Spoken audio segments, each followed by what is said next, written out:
Alhamdulillahirabbil alamin. Wassalatu wassalamu ala al-mab'uts rahmatan lil alamin. Nabiyina Muhammad wa ala alihi wa sahbihi wa man tabi'ahum bi ihsanin ila yaumiddin. Amma ba'd.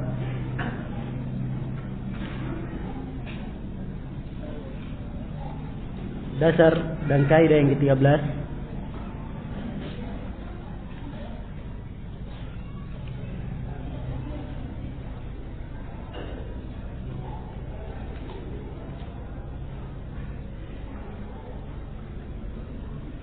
Kandungan dari nama-nama Allah itu menunjukkan tentang zat-Nya dan sifat-Nya.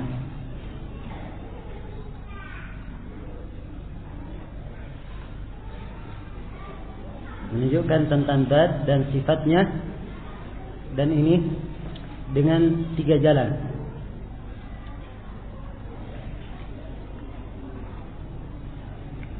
Bil mutabaqah,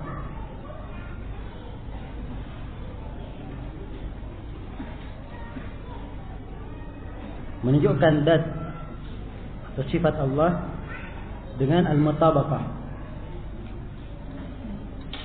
Iya.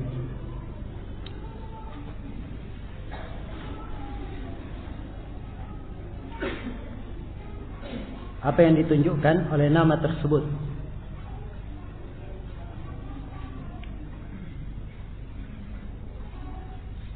Bitadammun, yang kedua, menunjukkan sifatnya dengan kandungannya. Kemudian bil iltizam, dan kadang menunjukkan sifat-sifat Allah dengan keharusannya. Kita ambil sebagai contoh nama Al-Khaliq. Al-Khaliq artinya yang maha mencipta. Al-Khaliq, nama ini Al-Khaliq, konteksnya itu menunjukkan zat Allah Subhanahu wa taala dan menunjukkan sifatul khalq secara konteks. Ini namanya bil mutabaqah, mengambil secara konteksnya. Kalau dilihat dari kandungan nama Al-Khaliq yang kedua, maka akan dipetik darinya ya, penetapan zat Allah Subhanahu wa taala dan juga menetapkan tentang sifat al-khalq.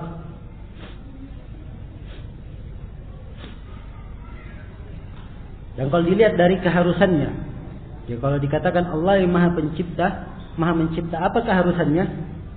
Maka ini mengharuskan 2 sifat yang lain, yaitu Allah maha mengetahui dan maha mampu atas segala sesuatu. Dan ini dalalah, ya, kandungan yang terkandung dalam nama-nama Allah.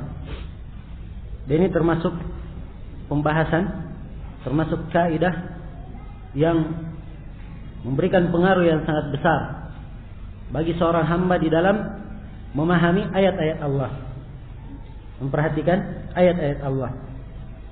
Karena itu para ulama menyebutkan bahwa setiap kali disebutkan nama Allah dalam Al-Quran maupun dalam hadis, maka itu pasti ada kandungannya dengan sebelumnya. Dan ini banyak dirinci dan ditafsirkan oleh para a'immah seperti Ibnu Al-Qayyim, juga sebelumnya Syekhul Islam Ibnu Taimiyah dan lain-lainnya. Dan di antara para ulama belakangan yang banyak ihtimam dengan hal tersebut adalah Syekh Abdurrahman bin Nasir As-Sa'di di dalam tafsir beliau. Nah, jadi dari Al-Khaliq, seorang melihat bahwa dari nama ini konteksnya menunjukkan zat Allah Subhanahu wa taala yang bernama dengan Al-Khaliq dan menunjukkan sifat Al-Khalq. Dan kalau dilihat dari kandungannya, maka akan memberikan kandungan terhadap zat Allah, ya, atau kandungan terhadap sifatnya. Iya. Dan kalau dilihat dari keharusannya, kalau dia yang maha mencipta, Maka ini mengharuskan dia maha mempunyai ilmu dan maha mampu. Karena itu Allah Subhanahu wa taala tatkala menyebutkan penciptaan langit dan bumi, ya, Allah Subhanahu wa taala berfirman, "Lita'lamu annallaha 'ala kulli syai'in qadirun wa annallaha qad ahata bi kulli syai'in ilman." Supaya kalian tahu bahwa Allah itu maha mampu atas segala sesuatu. Dan Allah telah meliputi, atau ilmu Allah telah meliputi segala sesuatu. Iya.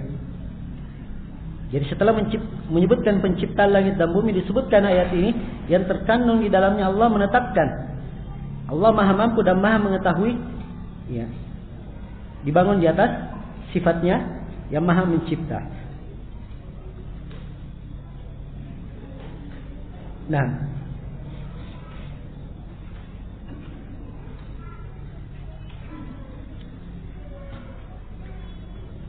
seperti ayat yang kita baca di surah Al-Mujadilah, ya. Allah berfirman, "Wallahu yasma'u tahawurukuma innallaha sami'un basir." Sungguhnya Allah mendengar ucapan kalian berdua, pertengkaran kalian berdua. Ya. Dan Allah maha mendengar lagi maha melihat. Ada kaitannya dengan sebelumnya. Iya. Jadi satu nama Allah ditetapkan pada satu ayat itu ada kaitannya dengan tiga kandungan ini, tiga dalalah yang kita sebutkan tadi. Kemudian kaidah yang ke-14 tentang nama-nama yang muqtaranah, nama yang disebutkan secara bersamaan. Jadi dibedakan antara nama yang disebut secara terpisah dan nama yang disebut secara bersamaan. Tidak disebut kecuali bersamaan. Ya. Maka kalau namanya disebut secara bersamaan, harusnya disebut juga secara bersamaan. Tidak boleh dipisahkan. Iya. Keduanya dihitung memang dua nama. Dihitung dua nama. Namun nama tersebut di dalam penyebutan harus disebutkan secara bersamaan. Nah, dan bukan suatu hal yang layak kalau menyebutkannya dengan tidak bersamaan. Iya. Inilah yang disebut oleh Ibnu Al-Qayyim di dalam Nunia beliau. Dan kata beliau, di antara nama-nama Allah ada yang tidak disebut sendirian, akan tetapi disebut secara bergandengan. Maka kalau dipakai berdoa dengannya, tidak boleh disendirikan, karena itu berbahaya bagi manusia. Kenapa bahaya? Karena hal tersebut memberikan kesan adanya kekurangan pada Allah Subhanahu wa taala, ya, dan Maha Suci Rabbul Arsy dari segala aib dan segala kekurangan, kata Ibnu Qayyim. Beliau kasih contoh seperti Al-Mani', Al-Mu'ti. Ini dua nama disebut bersamaan. Ya. Maka disebut dalam hadis, Allahumma la mani'a illa Allahumma la mani'a lima a'tait wa la mu'tiya lima mana'at. Ya. Maka dua nama ini disebut bersamaan.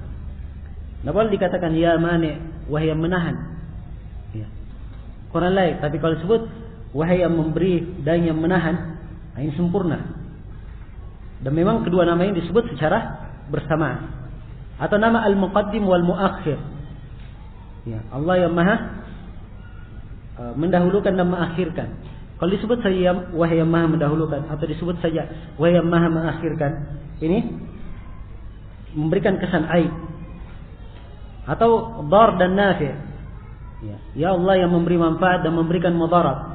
Kalau hanya disebut yang memberikan mudarat saja, maka ini memberikan kesan aib dan kekurangan dalam nama dan sifat Allah Subhanahu wa taala. Karena itu yang disebut oleh nas secara bersamaan, ya, dalam satu konteks maupun dalam satu jumlah, maka ketika dipakai berdoa, nama itu disebut juga secara bersamaan. Iya, ini kaidah di dalam nama-nama yang disebut secara bergandengan. Kemudian kaidah yang ke-15, seluruh nama-nama Allah itu bukanlah makhluk. Seluruh nama-nama Allah bukanlah makhluk. Ini bantahan terhadap orang-orang Jahmiyah yang mereka mengatakan bahwa nama-nama Allah adalah makhluk. Ibnu Al-Qayyim rahimahullahu taala di dalam Syifa'ul Alil, ketika beliau menyebutkan hadis yang kita baca tadi, doa Nabi, Allahumma inni as'aluka bikulli ismin huwa lak, sampai akhir hadis, saya meminta kepadamu dengan seluruh nama yang kamu inginkan, apa seluruh nama yang kamu namakan denganmu pada dirimu. Ibnu Al-Qayyim berkata bahwa hadis ini menunjukkan bahwa nama-nama Allah itu bukanlah makhluk. Bahkan dialah Allah yang berbicara dengannya, dan Allah menamakan dirinya dengannya. Ya. Karena itu tidak bisa dikatakan bahwa setiap nama Allah menciptakannya.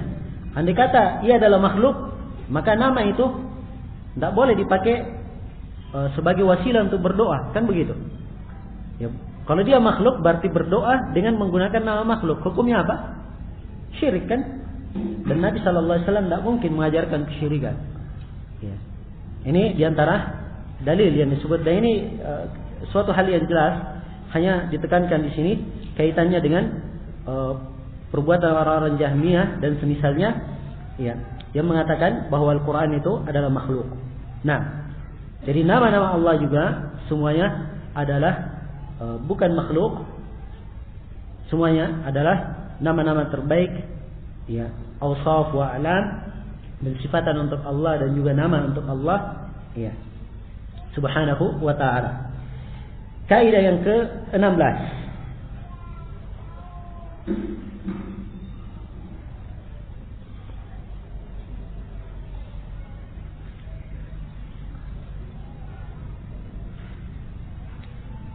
adalah kaidah yang disebut oleh Syekhul Islam Ibnu Taimiyah dalam kitab beliau At-Tadmuriyah. Kata beliau, Allah subhanahu wa ta'ala mengutus para rasulnya dengan isbat mufassal wa nafyin mujmal. Ya, Allah subhanahu wa ta'ala mengutus para rasul dengan menetapkan nama dan sifat secara terperinci, dan menafikannya secara global. Iya. Jadi penetapan secara terperinci, menafikan secara global. Ayat Al-Quran, "Laisa kamitslihi syai'un wa huwas samiul basir." Ini dalilnya. Allah tidak serupa dengan sesuatu apapun. Ini apa ini? Peniadaan atau penetapan?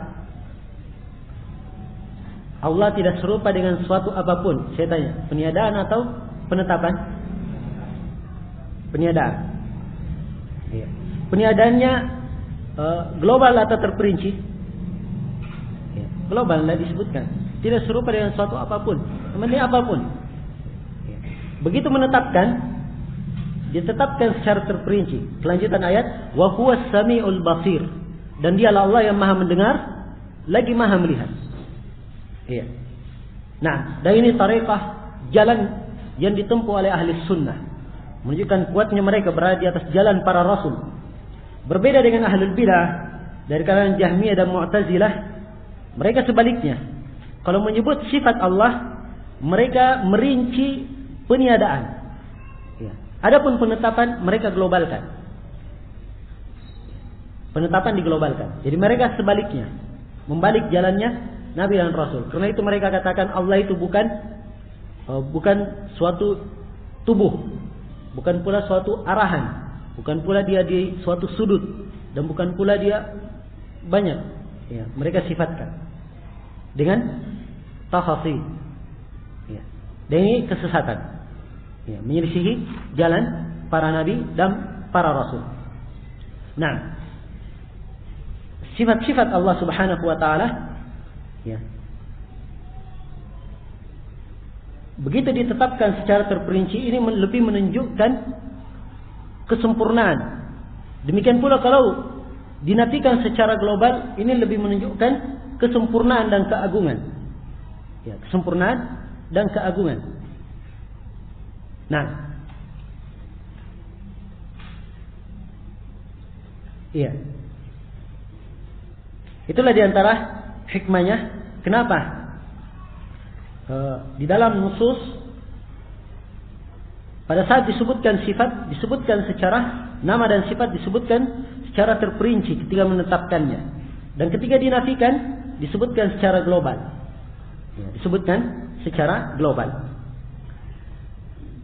Baik, sekarang kaidah yang atau dasar yang ke-18. Dasar yang ke-18, babul ikhbar, babul akhbar awsa' min babis sifat. Wa babus sifat awsa' min babil asma. Ini 3 perkara. Ada namanya al-akhbar, pemberitaan-pemberitaan. Ya. Allah diberitakan tentang Allah Subhanahu wa taala. Ini pemberitaan. Dan ada namanya al-asma. Ada namanya sifat, pensifatan-pensifatan.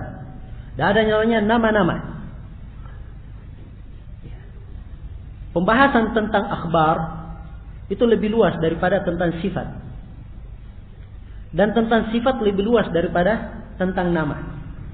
Kenapa bisa seperti itu? Lihat, kita mulai dari nama dulu yang paling kecil.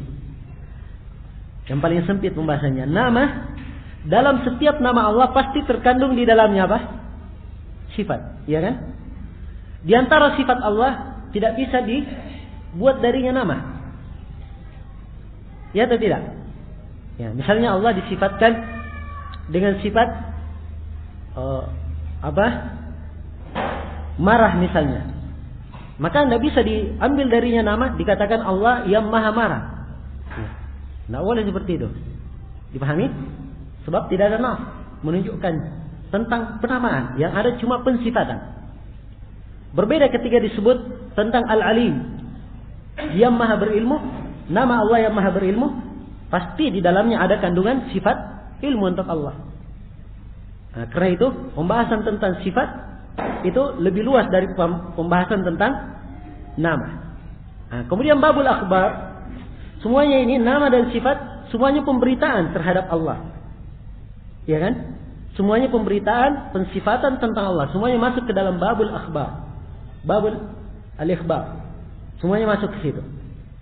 Namun babul akhbar ini ia lebih luas. Karena ada sebagian pengkabaran yang tidak ada nas tersendiri dalam Al-Quran dan Sunnah. Namun diizinkan oleh syariat untuk mengabarkannya. Kalau memang mengandung makna yang baik. Mengandung makna yang baik. Ya, dalilnya walillahil masalul a'la. Dan milik Allah lah perumpamaan-perumpamaan yang tinggi. Ini dalil umum. Iya. Dipahami? Nah, demikian pula misalnya di dalam sifat an-nuzul. Allah disifatkan dengan sifat turun ke langit. Maka tidak bisa dikatakan bahwa Allah bernama An-Nazil misalnya, yang maha turun. Tidak. Ya. Tidak dinamakan dengan nama tersebut. Demikian seterusnya. Nah, kaidah 18 ini kita harus menjelaskan kaidah yang ke-19.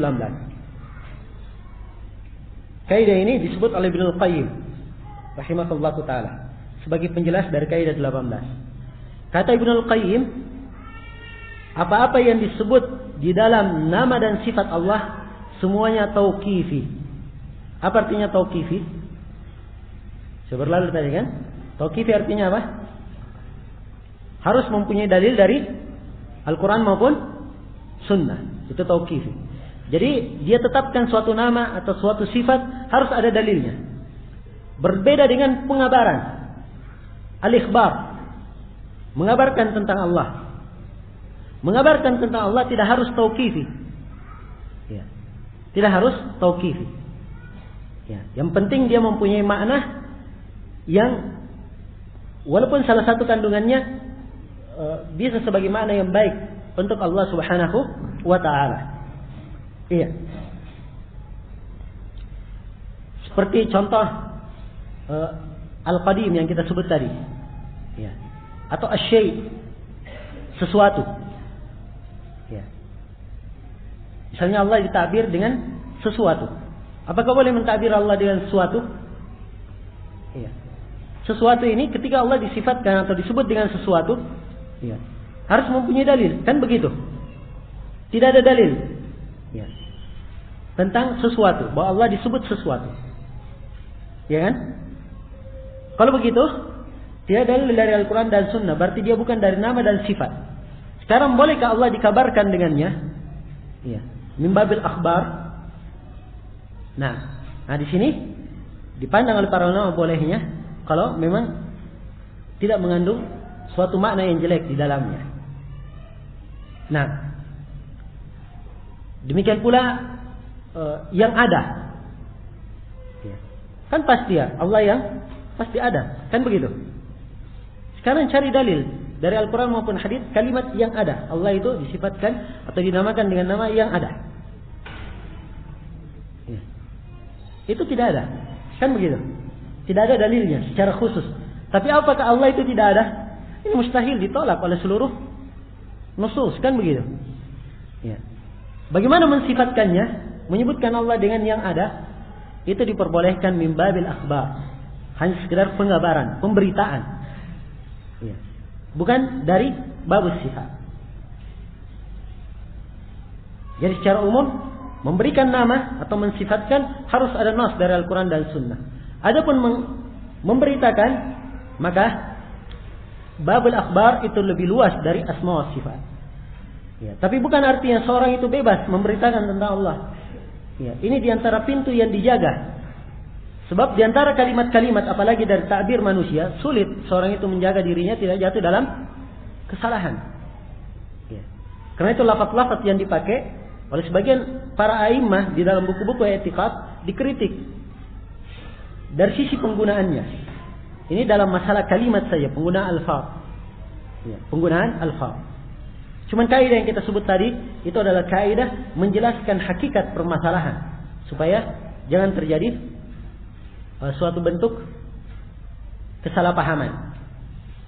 Nah, saya kasih contoh misalnya dalam bahasa Indonesia, pensifatan tentang Allah, atau jangan jauh-jauh, ya, di Makassar Allah Subhanahu wa taala, orang Makassar bilang karain apa? Wa ta'ala. Boleh enggak penamaan ini? Kan ada dalilnya, ya. Coba orang Makassar banyak di sini carikan dalil dari Al-Quran dan Sunnah. Ya. Nggak ada dalilnya. Namanya juga bahasa Makassar.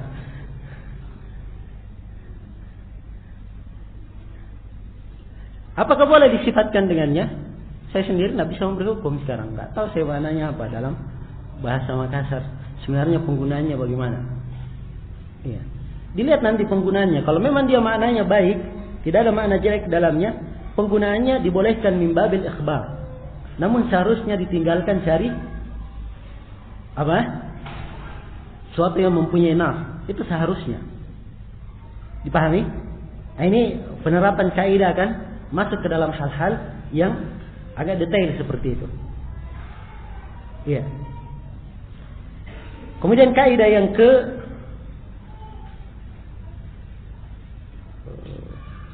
20 ya. Iya. Kaidah yang ke-20.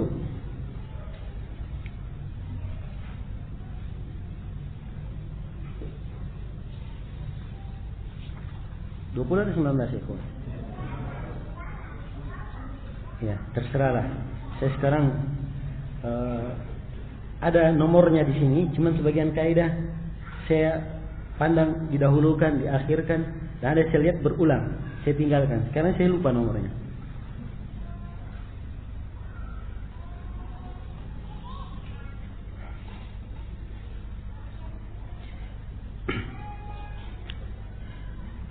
Sifat-sifat Allah semuanya adalah sifat yang sempurna. Kaidah tentang sifat. Sifat-sifat Allah semuanya adalah sifat yang sempurna. Tidak ada kekurangan apapun di dalam sifat itu. Apapun tidak ada kekurangannya. Dalam sisi manapun. Ini dalam pensifatan.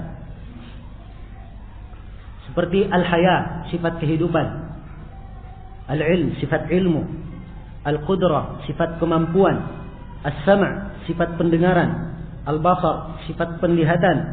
Ar-rahmah, sifat rahmat. Al-izzah, sifat izzah. Al-hikmah, sifat hikmah. Al-ulu, sifat tinggi. Al-azamah, sifat kebesaran. Dan selain dari itu. Nah, sifat-sifat Allah semuanya maha tinggi. Semuanya maha tinggi. Walillahil mathalul a'la. Dan milik Allah lah perumpamaan-perumpamaan yang maha tinggi. Ini kaidah tetap. Jadi kalau ada disebutkan, ditetapkan dalam nas suatu sifat berdasarkan kaidah ini, maka tidak boleh dia terfikir kepada sesuatu yang sifatnya jelek. Dipahami? Pasti sifat Allah semuanya mengandung makna kesempurnaan. Tidak ada kejelekan dari satu sisi manapun. Iya. Kalau tiba-tiba terpikir dia makna yang jelek, maka dia harus berburuk sangka pada dirinya. Ya, apakah salah di dalam memahami suatu bahasa? Ya, atau dia terpengaruh dengan suatu pemahaman yang salah dan keliru. Jadi kapan telah tetap suatu sifat dalam nas Al-Quran maupun sunnah, pasti sifat tersebut sifat sempurna, tidak ada kekurangannya. Sifat sempurna, tidak ada kekurangannya. Iya. Baik. Sekarang kaidah yang ke 21. Sifat Allah Subhanahu wa taala terbagi dua. Ditinjau dari ada atau tidaknya. Iya. Terbagi dua menjadi sifat subutiyah dan sifat salbiyah. Sifat subutiyah adalah sifat yang ditetapkan untuk Allah. Iya. Sifat ditetapkan untuk Allah. Apa itu sifat yang ditetapkan untuk Allah? Yaitulah sifat yang ditetapkan dalam Al-Quran dan Sunnah. Seperti yang saya sebut tadi, kehidupan, sifat ilmu, kemampuan, istiwa di atas arsy, turun ke langit dunia, ya, mempunyai tangan, mempunyai wajah, dan seterusnya. Dari sifat Allah yang akan berlalu bersama kita banyak dalam risalah ini, Aqidah Wasithiyah. Maka seluruh yang seperti ini, kapan ditetapkan oleh nas, maka itu sifat subutiyah, sebab nas menetapkannya. Maka wajib kita tetapkan. Bagaimana penetapannya? Hakiki atau majaz? Secara hakiki kita tetapkan. Ditetapkan bagaimana? Apakah diserupakan dengan makhluk?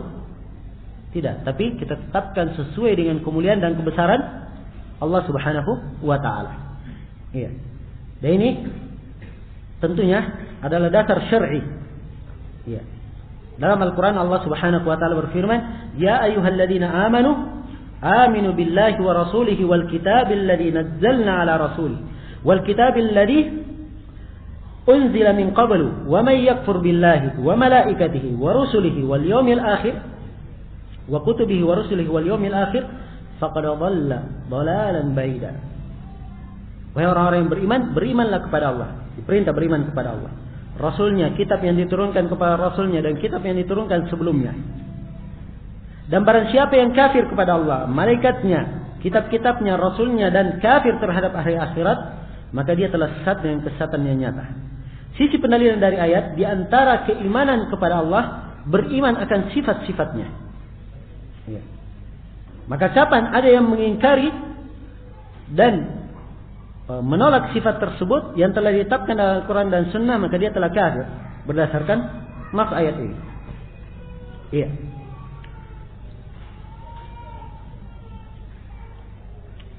Dan akal sehat juga menunjukkan seperti itu. Ini akan disyaratkan oleh Syekhul Islam Ibn Taimiyah. Kalau akal sehat berpikir, bukankah Allah yang maha tahu akan dirinya? Bukankah Allah yang paling benar pembicaraannya? Ya. Bukankah Rasulnya adalah utusan dari Allah? Kalau begitu, Allah yang lebih mengetahui apa yang Allah namakan atau Allah sifatkan untuk dirinya. Dan Rasul lebih tahu apa yang pantas untuk Allah Subhanahu wa taala sebagai wahyu yang beliau dapatkan dari Allah Subhanahu wa taala tentang penamaan dan pensifatan tersebut. Iya. Ini sifat subutiyah.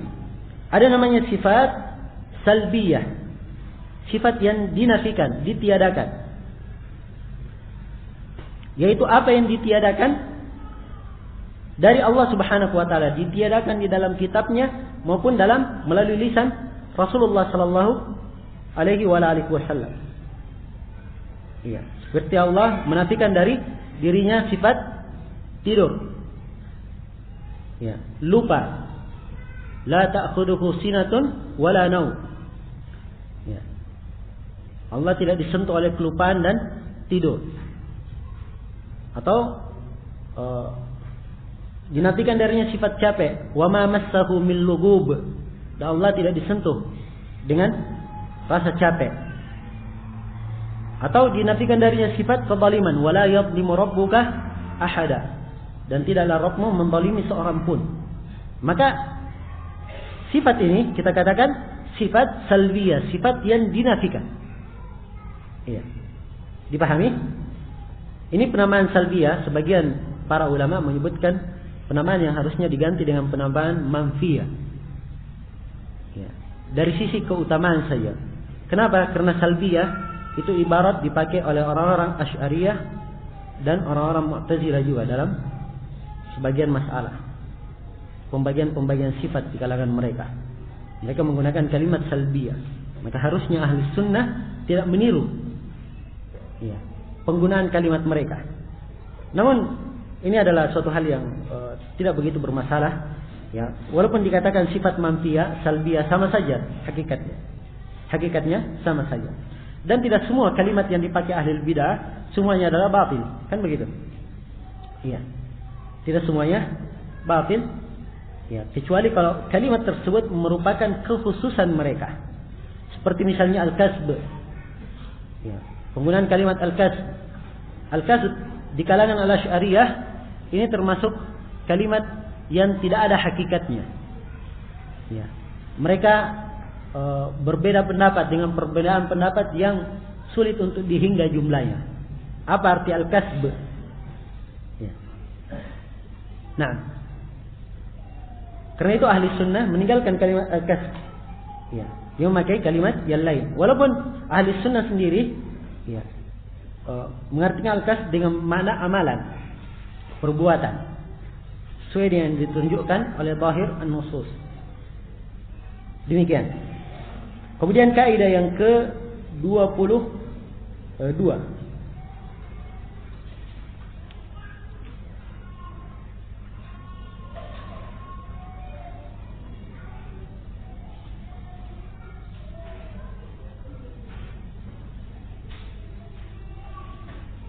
Nah, sifat subutiyah itu terbagi menjadi dua. Ada namanya sifat dzatiyah dan ada namanya sifat fi'liyah. Ini juga termasuk pembagian yang harus dihafal. Ya, sebab terlalu dasar, kaidah dasar dalam bab asma wa sifat. Apa itu sifat dzatiyah? Sifat dzatiyah namanya saja zat, berkaitan dengan zat Allah. Berarti dia adalah sifat yang terus menerus Allah bersifat dengannya. Tidak pernah berpisah dari Allah dalam suatu keadaan apapun. Ini namanya sifat dzatiyah, seperti sifat ilmu. Terus menerus Allah bersifat dengan sifat ilmu. Ya. Sifat al-qudrah, mampu. Terus menerus Allah mempunyai sifat kemampuan, tidak berpisah darinya. Pendengaran, penglihatan, al-izzah, al-hikmah, al-ulu, al-azamah, ini semuanya dari sifat dzatiyah. Ya.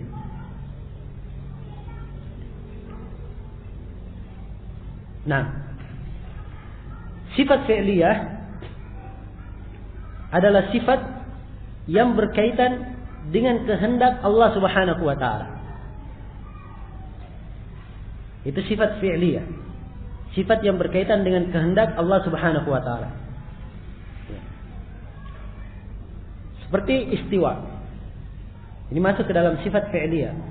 Walaupun dari i'tibar, pada sebagian i'tibar dihitung sebagai sifat dzatiyah fi'liyah, atau kita undurkan sifat istiwa ke pembagian dzatiyah fi'liyah. Ya. Karena yang kuat di situ pembagiannya. Coba sifat an-nuzul, turun ke langit. Ya. Ini sifat dzatiyah. Allah bersifat dengannya sesuai dengan kehendak dan keinginannya. Al-mahabbah, sifat kecintaan. Allah cinta kepada siapa yang Allah kehendaki, dan Allah tidak cinta kepada siapa yang Allah tidak kehendaki.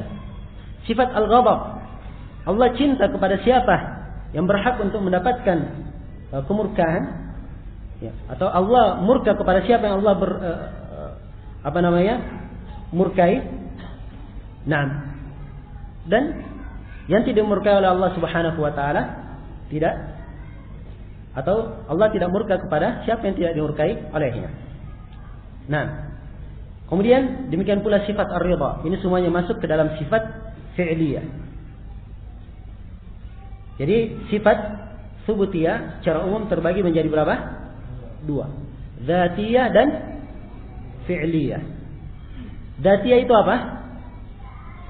Sifat yang berkaitan dengan zat Allah, yaitu Allah terus-menerus bersifat dengannya.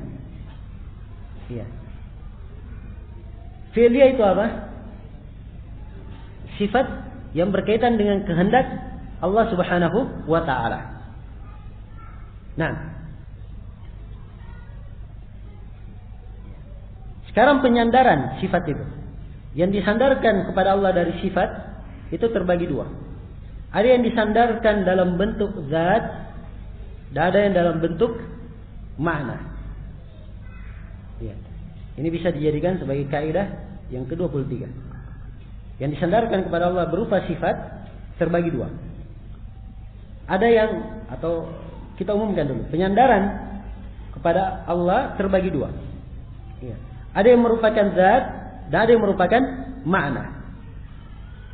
Kalau penyandarannya makna, berarti makna tersebut adalah sifat Allah. Ya. Misalnya warahmatuhu, dan rahmat Allah. Rahmat disandarkan kepadanya. Maka rahmat di sini adalah sifat Allah, sebab rahmat itu makna atau zat? Makna. Ya.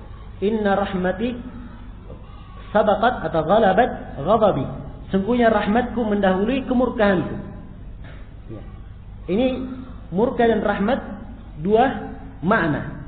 Makna disandarkan kepada Allah, sebab Allah berkata rahmatku disandarkan kepadanya, dan kemurkaanku. Ya, berarti keduanya dihitung apa? Sifat. Jadi makna apa saja yang disandarkan kepada Allah, ada nas menyandarkan, maka itu terhitung sifatnya. Dipahami? Ini kaidah penting ya. Kemudian yang disandarkan itu kadang berupa zat. Berupa zat. Zat itu terbagi 2. Zat terbagi 2. Ada zat yang berdiri sendiri, ada zat yang berdiri sendiri, dan ada zat yang tidak berdiri sendiri. Kalau zatnya berdiri sendiri, maka penyandarannya kepada Allah itu penyandaran sifatnya pemuliaan untuk yang disandarkan kepadanya. Contohnya apa? Contohnya onta. Onta berdiri sendiri atau tidak? Ya, berdiri sendiri, ya kan? Yang tidak berdiri sendiri contohnya apa? Tangan misalnya. Ada nggak tangan tanpa pemilik tangan?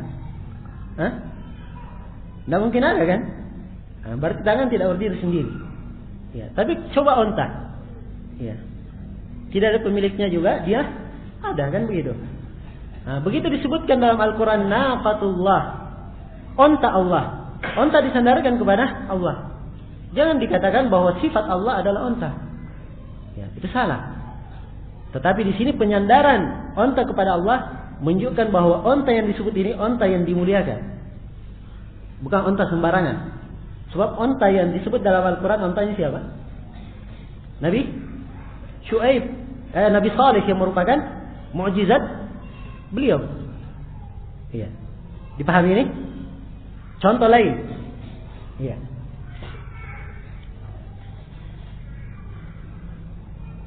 Baitullah, rumah Allah. Apa rumah Allah? Hah? Kadang Ka'bah dan kadang masjid. Rumah Allah. Ini dalam nas. Sekarang rumah berdiri sendiri atau tidak? Berdiri sendiri. Zat dia berdiri sendiri. Begitu disandarkan kepada Allah, berarti di sini apa? Sifat atau bukan? Bukan sifat. Jadi kalau dia zat berdiri sendiri itu bukan sifat. Dia hanya disandarkan kepada Allah, menunjukkan bahwa rumah ini adalah rumah yang dimuliakan. Masjid dimuliakan, Ka'bah diagungkan, kan begitu? Nah, sekarang kalau zatnya tidak berdiri sendiri, misalnya wajah, ya. Wajah disandarkan kepada Allah. Kullu syai'in halikun illa wajha. Segala sesuatu binasa kecuali wajahnya, wajah Allah. Sekarang wajah disandarkan kepada Allah. Wajah di sini sifat atau bukan? Nah, dia terhitung sifat di sini. Dipahami? Sifat dzati atau fi'liyah? Saya tanya kembali. Ayo. Dzati ya tentunya. Ya kan? Iya. Sifat dzati ya. Sekarang dia subuti atau salbiyah? Hah? Baru saya terangkan di tes 1 saja sudah lupa kaidahnya. Ayo saya tanya, subuti atau salbiyah? Subuti ya, karena ditetapkan di mana? Dalam Al-Quran dan Sunnah. Nah, iya. Contoh lain dalam Al-Quran dikatakan bal yadahu mabsuutatan. Bahkan kedua tangannya, tangan Allah. Iya. Kedua tangannya terhampar. Iya. Tangan, kedua tangan disandarkan kepada Allah. Berarti tangan di sini apa? Sifat. Sifatnya dzati atau fi'liyah? Sifatnya adalah sifat dzatiyah. Iya. Subutiyah atau manfiyah? Subutiyah. Demikian.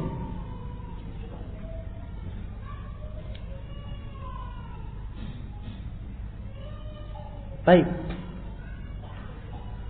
Dan demikian seterusnya dikiaskan, ya, hal-hal yang nas-nas yang berkaitan dengan sifat. Ada yang disandarkan kepada Allah, itu ada yang merupakan penyandaran sifat dan ada penyandaran dimuliakan.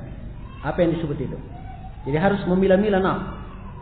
Ya, harus memilah-milah nusus. Baik. Sekarang kaidah yang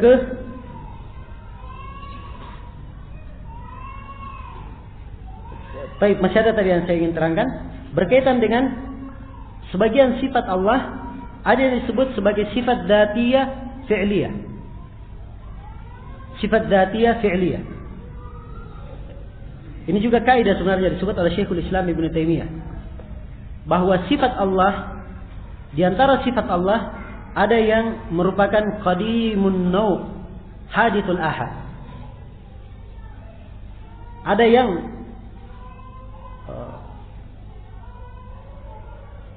bentuknya sudah lama, sifat itu adalah sifat yang sudah lama, namun satu persatunya kadang ada yang baru. Iya. Ini akan lebih jelas nanti kita akan terangkan di ayat-ayat yang akan berlalu bersama kita. Saya kasih contoh secara global di sini. Sifat al-kalam. Allah itu berbicara. Allah berbicara. Allah disifatkan dengan sifat berbicara. Sifat berbicara ini sifat dzatiyah atau fi'liyah? Iya. Berbicara dikatakan fi'liyah dzatiyah. Kenapa? Sebab Allah disifatkan berbicara. Tidak mungkin ada suatu waktu dikatakan Allah tidak berbicara. Kan begitu? Berarti dia adalah sifat yang terus menerus bersama Allah. Sifat dzatiyah. Ya. Dihitung sebagai sifat fi'liyah. Kenapa? Karena Allah Subhanahu wa ta'ala, ya, senantiasa berbicara dengan kehendaknya. Seperti akan kita terangkan fase bagaimana Al-Quran itu diturunkan. Ya, sebelumnya di Lauhul Mahfuz, kemudian diturunkan ke Baitul Ma'mur di langit. Setelah itu Allah Subhanahu wa taala berbicara dengannya. Ya. Allah berbicara dengan Al-Quran itu disampaikan kepada Jibril, Jibril menyampaikannya kepada Rasulullah Sallallahu Alaihi Wasallam. Sini tergambar bahwa sifat al-kalam adalah sifat dzatiyah fi'liyah. Contoh lain, sifat al-khalq, penciptaan. Allah mencipta, dan diantara sifat dzatiyah Allah, Allah Maha Mencipta, tidak terpisah darinya. Iya. Dan tidak dikatakan pada suatu keadaan Allah tidak bersifat dengannya. Allah Maha Mencipta. Dan dia adalah sifat al-khalq, juga sifat fi'liyah.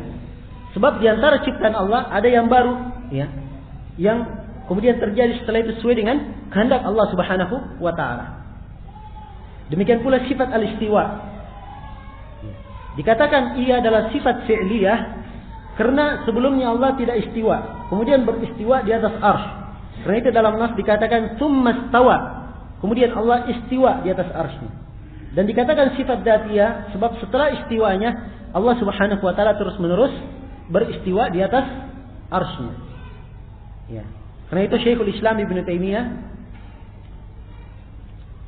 Syekh bin Baz, ya, Syekh Shalih bin Abdul Aziz Al-Syekh, dan beberapa masyayikh al-mu'asirin menghitung bahwa istiwa itu terhitung sebagai sifat dzatiyah fi'liyah. Sebagai sifat dzatiyah fi'liyah.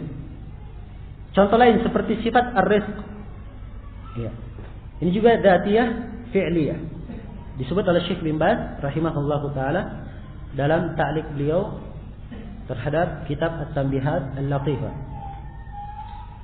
Iya.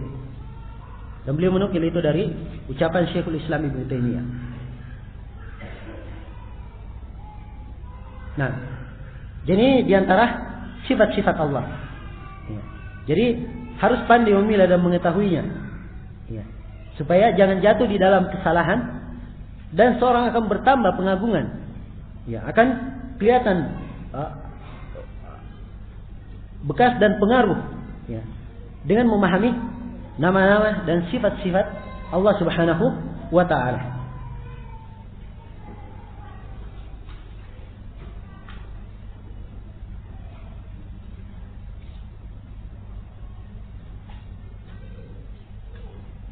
Ya.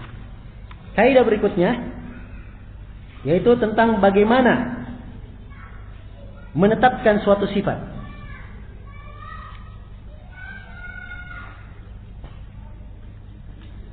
Satu sifat ditetapkan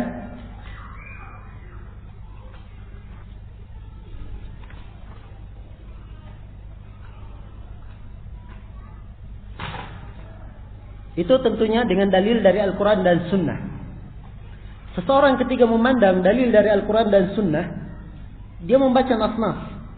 Dari nas ini bagaimana dia menentukan ini sifat, ini bukan. Bagaimana caranya dia menentukan? Iya. Sekarang ada orang misalnya, dia baca Al-Quran, baca hadis. Dari ayat-ayat yang dia baca setiap hari, hadis-hadis yang berlalu bersamanya, ya. Bagaimana dia menentukan ini sifat, ini bukan? Nah, cara menentukan dalalah sifat dari nas Al-Quran dan Sunnah adalah salah satu dari tiga. Yang pertama, ada lafaz sharih, lafaz yang sangat jelas sekali bahwa itu adalah sifat. Seperti disebut tentang al-izzah, walillahi al-izzatu jami'ah, dan milik Allah lah al-izzah keseluruhannya. Al-izzah jelas bahwa dia adalah sifat Allah. Al-izzah, kemuliaan, keagungan. Ini sifat atau bukan? Sifat jelas. Iya. Demikian pula al-quwwah. Disebutkan dalam sebagian ayat sifat al-quwwah. Allah mempunyai kekuatan. Nah, maka kekuatan ini apa hukum? Dia terhitung sebagai apa? Terhitung sebagai sifat. Kan jelas. Demikian pula sifat rahmat, al-batash, ya, al-wajh, al-yadain. Ini semuanya sifat yang jelas. Ya. Baik, yang kedua, diambil sifat itu apabila dia terkandung di dalam nama Allah. Terkandung di dalam nama Allah. Seperti yang kita sebut tadi, berulang kali, seperti Al-Ghafur, yang Maha Pengampun. Diambil darinya sifat pengampun. Yang Maha Mendengar, diambil darinya sifat mendengar. Ya. Dan seterusnya. Ini yang kedua. Yang ketiga, di dalam menetapkan sifat, ada perbuatan yang sharih di dalam suatu konteks. Perbuatan ataupun pensifatan. Perbuatan ataupun pensifatan. Ya. Seperti Allah disifatkan Ar-Rahman 'alal arsy istawa. Ar-Rahman di atas arsy beristiwa. Nah, ini disifatkan dengan perbuatan. Berarti istiwa di sini dihitung apa? Dihitung sifat. Jelas ya? Ya. Konteks misalnya dari perbuatan Allah. Hadits muttafaqun alaih, yanzilu rabbuna ila sama'id dunya. Rabb kami turun ke langit dunia. Apa perbuatannya Allah di sini? Turun. Berarti Allah disifatkan dengan sifat turun ke langit dunia. Dipahami? Baik. Ayat lain. Wa ja'a rabbuka wal malaku saffan saffa. Dan datanglah Rabbmu beserta malaikat dalam keadaan bersaf-saf. Ditabir dengan kalimat datang. Ini sifat. Apa perbuatan? Maka diambil darinya sifat al-maji. Karena itu Allah disifatkan dengan sifat al-maji, datang. Iya. Demikian seterusnya nusus yang ada. Jadi menentukan sifat dengan 3 cara ini. Dengan 3 cara ini. Ya, sekiranya ini jelas ya. Kaidah berikutnya.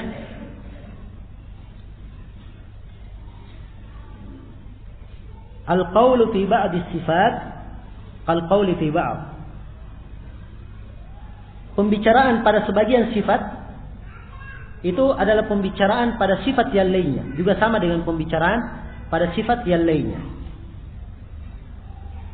Iya. Ini kaidah yang sangat besar sekali manfaatnya. Bantahan terhadap seluruh taifah ahlul bidah. Sebab tiap taifah ahlul bidah itu pasti ada menetapkan walaupun satu sifat. Contoh misalnya orang-orang Jahmiyah dulu. Termasuk di dalam Jahmiyah, ya, Al-Baqiniyah, orang-orang Syiah Rafidhah, ekstrimnya, kemudian Jahm bin Safwan pengikutnya, dan seterusnya. Orang-orang Jahmiyah meniadakan nama-nama dan sifat. Mereka tidak menetapkan kecuali sifat al-wujud. Allah itu ada, disifatkan dengan wujud mutlak. Itu saja. Ada. Ya. Maka kita katakan kepada mereka, lantas kenapa kalian menghilangkan sifat yang lainnya? Mana sifat yang lainnya? Kenapa kalian tidak tetapkan? Ya. Kalau mereka menyebutkan alasan, maka kembalikan alasannya kepada dia. Lalu kenapa kalian menetapkan sifat al-wujud? Kan alasannya, kenapa dia hilangkan sifat? Alasannya karena akan menyerupai makhluk, kan begitu? Sekarang kita kembalikan. Sekarang kalian bilang menyerupai makhluk. Sekarang makhluk itu, semua orang berakal bahwa makhluk itu ada, punya wujud, ya kan? Karena punya wujud, kamu melihatnya sekarang. Iya. Dan Allah itu disifatkan juga dengan sifat wujud, ada. Kamu sifatkan seperti itu. Berarti kamu juga menyerupakan Allah dengan makhluknya. Kan begitu? Ya. Maka di sini tidak bisa lari. Kapan dia menetapkan, maka dia juga harus menetapkan sifat yang lain. Ya. Kapan dia menafikan, maka dia harus menafikan sifat yang lain. Tapi tentunya kaidah ahli sunnah di sini apa? Bahwa sifat itu ditetapkan sesuai dengan apa yang ditetapkan dalam Al-Quran dan Sunnah Rasulullah Sallallahu Alaihi Wasallam. Contoh lain, orang-orang Mu'tazilah. Orang Mu'tazilah mereka hanya menetapkan nama dan sama sekali tidak menetapkan sifat.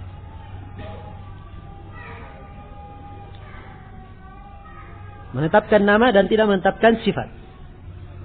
Walaupun sebagian menukil bahwa mereka menetapkan sifat ilmu dan ada 3 sifat begitu. Tapi di antara ucapan mereka yang terkenal tidak menetapkan sifat.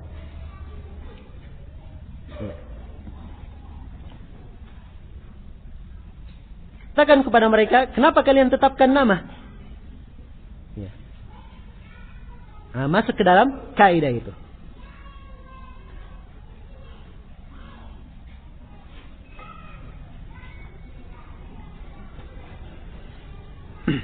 Kaidah berikutnya,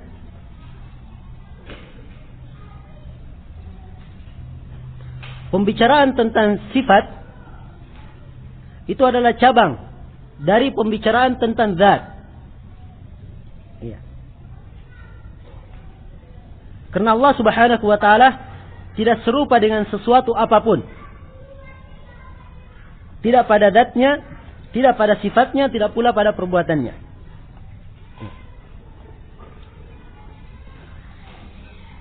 Sekarang semua tawaif itu mengakui dan menetapkan bahwa Allah Subhanahu wa taala punya zat, ya kan? Maka pembicaraan tentang sifat itu berkaitan penuh dengan pembicaraan tentang zat. Kalau dia menafikan sifatnya, berarti dia menafikan zatnya. Kalau dia menetapkan zatnya, itu artinya dia harus menetapkan sifat. Dia harus menetapkan sifat.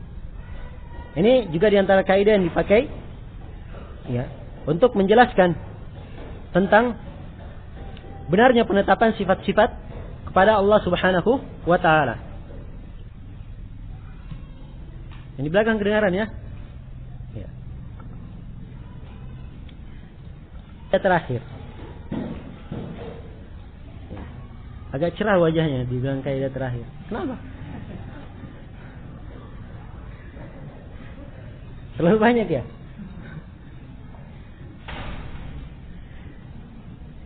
Tentang sebagian sifat atau nama dan sifat.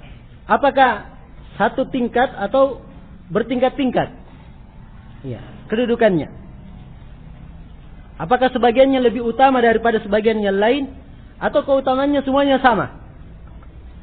Ini pembahasan dibahas oleh para ulama. Dan Syekhul Islam Ibnu Taimiyah di dalam masalah ini beliau menekankan bahwa orang yang mengatakan sifat itu tidak saling atau sebagiannya tidak mempunyai keutamaan di atas sebagian lain, ini adalah ucapan orang-orang yang tidak ada dalilnya. Iya. Beliau mengatakan bahwa sebagian sifat atau sebagian nama itu lebih utama daripada nama yang lainnya. Beliau berdalilkan dengan beberapa dalil. Di antaranya hadits yang masyhur yang tadi sempat kita sebut, hadits Abu Hurairah riwayat Bukhari dan Muslim, yang di situ disebutkan innallaha kataba fi kitabin mawdu'in indahu fawqal arsy. Sungguhnya Allah menulis dalam satu kitab, diletakkan di sisinya di atas arsy. Apa itu? Inna rahmati ghalabat ghadabi. Sungguhnya rahmatku mengalahkan kemurkaanku. Dalam riwayat yang lain, sungguhnya rahmatku lebih dahulu di atas kemurkaanku. Maka di sini disebutkan dua sifat, rahmat dan kemurkaan. Namun disebutkan rahmat lebih dahulu, ya, dan mengalahkan kemurkaan Allah Subhanahu wa taala. Iya. Demikian pula di dalam sebagian doa Nabi sallallahu alaihi wasallam, as'aluka bismikal azim al-a'zam al-kabir al-akbar. Saya meminta kepadamu dengan nama yang paling agung, yang paling besar. Ya, al-kabir al-akbar. Ini semuanya maknanya sama kalau di Indonesia kan. Iya. Maka ini menunjukkan bahwa nama dan sifat itu bertingkat-tingkat. Iya. Nah, dan Syekhul Islam Ibnu Taimiyah sendiri menekankan di akhir pembahasan di Majmu' Fatawa jilid 17 halaman 211, kata beliau, maka nama-nama dan sifat Allah itu mutanawwi'ah, beraneka ragam, dan dia bertingkat-tingkat. Dan ini ditunjukkan oleh dalil dari Al-Quran dan dari Sunnah Rasulullah SAW dan ijma', dan juga akal menunjukkan tentang hal tersebut. Iya. Tapi ini akhir dari kaidah yang saya ingin sampaikan di sini sebagai pendahuluan untuk masuk membaca beberapa atau ayat-ayat dan hadis yang akan disebutkan oleh Syekhul Islam Ibnu Taimiyah berkaitan dengan masalah ini. Berapa kaidah kita sebut semua? Hah? Genap 30. Baik.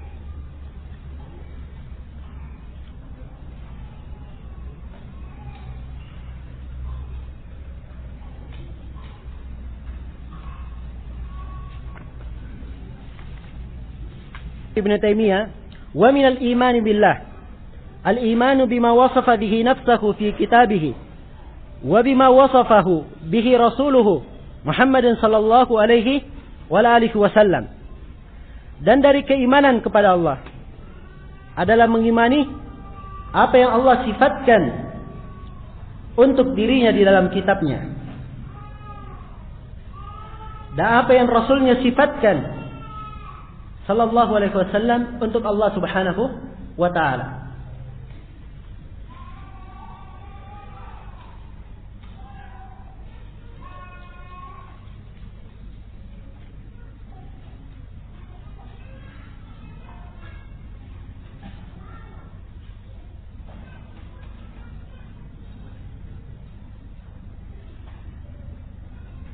Di sini saya ingin membuka masalah yang ketiga. Kita sudah menguraikan 2 masalah tadi ya. Cuman masalah yang kedua terlalu panjang berkaitan dengan kaidah. Sekarang masalah yang ketiga berkaitan dengan jumlah ini. Di sini disebutkan oleh Syekhul Islam Ibnu Taimiyah, dan kita beriman akan apa yang Allah sifatkan untuk dirinya. An-nafs.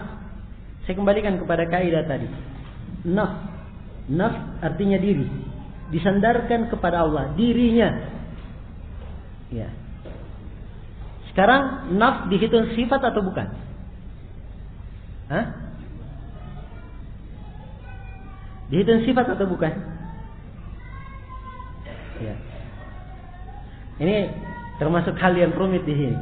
Karena itu ada 2 pendapat di kalangan para ulama. Kalau Syekhul Islam Ibnu Taimiyah, beliau memandang nafs di sini bukan sifat. Ya.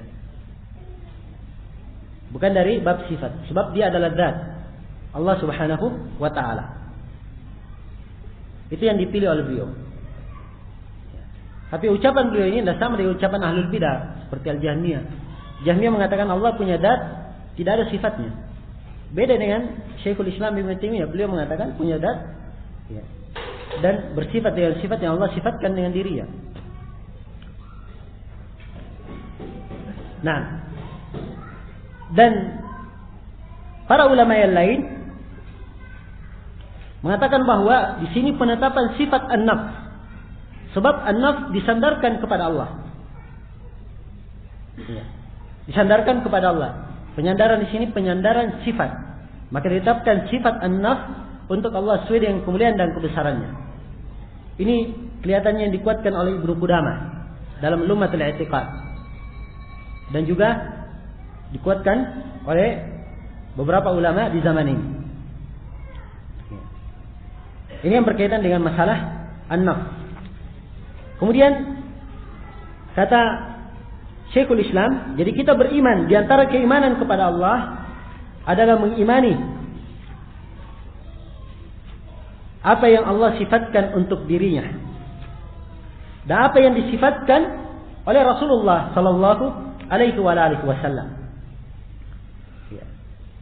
Syekh Ibnu Utsaimin menjelaskan bahwa Rasulullah mensifatkan Allah, atau pensifatan Rasulullah mensifatkan Allah itu terbagi 3. Kadang beliau mensifatkan Allah dengan ucapan beliau, dan kadang dengan perbuatan beliau, dan kadang dengan ikrar, beliau menyetujui. Adapun dengan perbuatan, dengan ucapan, ya, hadits-hadits beliau yang sangat banyak, diantaranya beliau berkata, ya, Rabbuna Allahu alladhi fis sama' taqaddasa ismuhu taqaddasa ismuka amruka fis sama'i wal ard. Rabb kami adalah Allah yang berada di langit, maha suci namanya, perkaranya berada di langit dan di bumi. Iya. Dan beliau juga yang berkata, iya, dalam sumpahnya, la wa muqallibil qulub, tidak demi yang membolak-balik hati. Maka beliau mensifatkan Allah dengan ucapannya. Ini dari Rasul. Dan kadang dengan perbuatan. Bagaimana perbuatan? Contohnya di Hajjatul Wada. Ketika beliau sudah menyampaikan, beliau berkata kepada manusia, apakah saya sudah menyampaikannya kepada kalian? Maka orang-orang berkata, iya, wahai Rasulullah. Maka beliau berkata, Allahumma syhad. Sambil beliau menunjuk ke langit. Iya. Ini perbuatan beliau. Sambil beliau menunjuk ke langit. Dan di dalam As-Sahihain, ketika datang kepada Rasulullah sallallahu alaihi wasallam Arabi pada hari Jumat, dan beliau lagi khutbah. Kemudian berkata bahwa harta telah binasa karena tidak ada hujan, maka Rasulullah menadahkan tangannya kemana? Ke langit. Iya. Maka ini dengan perbuatan. Kadang dengan ikrar, Nabi menetapkan. Seperti ketika Rasulullah bertanya kepada Al-Jariyah, budak perempuan. Iya. Ditanya, aina Allah, di mana Allah? Dia katakan di langit. Ya. Terus Nabi bertanya kembali kepadanya, siapa saya? Kamu adalah Rasulullah. Kemudian Nabi berkata, bebaskan dia, sungguhnya dia adalah seorang perempuan mukminah. Sini Nabi mengikrar, membenarkan ucapannya. Iya. Jadi ini 3 jenis pensifatan dari Rasulullah sallallahu alaihi wasallam. Kata Syekhul Islam Ibn Taimiyah rahimahullahu taala, di antara keimanan kepada Allah adalah mengimani apa yang Allah sifatkan untuk dirinya di dalam kitabnya dan apa yang disifatkan oleh Rasulnya sallallahu alaihi wasallam min ghairi tahrifin wala ta'tilin, tanpa ada tahrif dan tanpa ada ta'til, tanpa ada takyif dan tanpa ada tamthil. Ini 4 kalimat perlu diuraikan maknanya. Nah, 4 kalimat ini semuanya adalah kalimat-kalimat yang merupakan tameng ahli sunnah, membedakan jalan mereka dengan jalan ahli bidah. Sebab ahli bidah masuk pada 4 kalimat ini. Secara umum ahli bidah dalam bab asma wa sifat itu terbagi 2 secara umum. Ya. Ada kelompok al-musyabbihah dan ada kelompok al-mu'attilah. 2 kelompok secara umum. Jadi kalau ingin tahu kelompok yang sesat dalam bab asma wa sifat, globalnya dibagi 2. Ada yang merupakan kelompok al-mu'attilah dan ada al-musyabbihah. Iya. Al-mu'attilah siapa? Al-mu'attilah terbagi 5 kelompok. Atau al-mu'attilah bisa dibagi 2. Pembagian yang pertama, al-mu'attilah dari kalangan ahli filsafat. Yang kedua, al-mu'attilah dari kalangan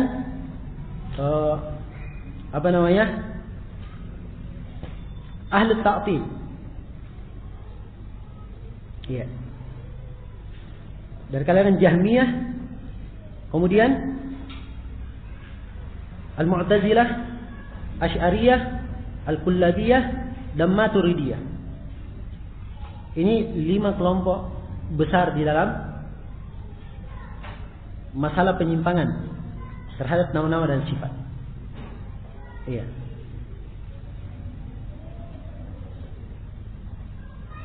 Ya, mungkin kita akan uraikan nanti sebagian dari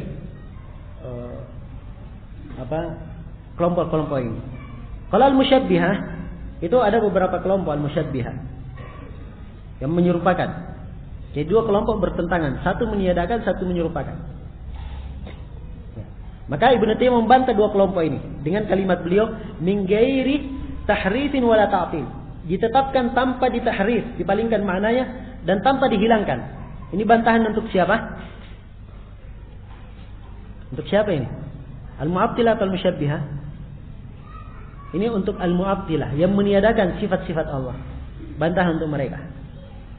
Min ghairi takyifin wala tamthil, tanpa membagaimanakan dan menyerupakan. Ini bantahan untuk orang-orang al-musyabbihah yang menyerupakan Allah dengan makhluknya. Jadi ini 4 kalimat. 2 kalimat darinya bantahan untuk satu kelompok, 2 kalimat lainnya untuk kelompok yang lainnya, dan dua-duanya menyimpang. 2 kelompok ini dua-duanya menyimpang di dalam masalah ini. Maka dengan 4 kalimat ini dijadikan oleh Syekhul Islam Ibn Taimiyah sebagai tameng-tameng yang membedakan antara jalan ahli sunnah dan jalan ahlul bid'ah. Iya. Dan ini 4 perkara telah disepakati oleh para a'immah as-salaf rahimahumullah. Iya. Dan kadang para ulama mentakbir dengan takbir lain. Kadang ditakbir dengan kalimat isbatun bila tamthil wa tanzihan bila ta'til. Ya. Menetapkan tanpa menyerupakan, mensucikan Allah tanpa meniadakannya. Dan juga kalimat semakna dengan itu. Ya. Bagaimana menetapkan tanpa menyerupakan? Ahli sunnah menetapkan sifat-sifat Allah dengan tidak menyerupakannya kepada makhluk. Dan mereka mensucikan Allah dari hal-hal yang jelek. Tapi pensucian mereka ini, sikap mensucikannya, bukan artinya menafikan atau meniadakan nama-nama dan sifat yang telah jelas nasnya dalam Al-Quran maupun sunnah Rasulullah sallallahu alaihi wa alihi wasallam. Iya.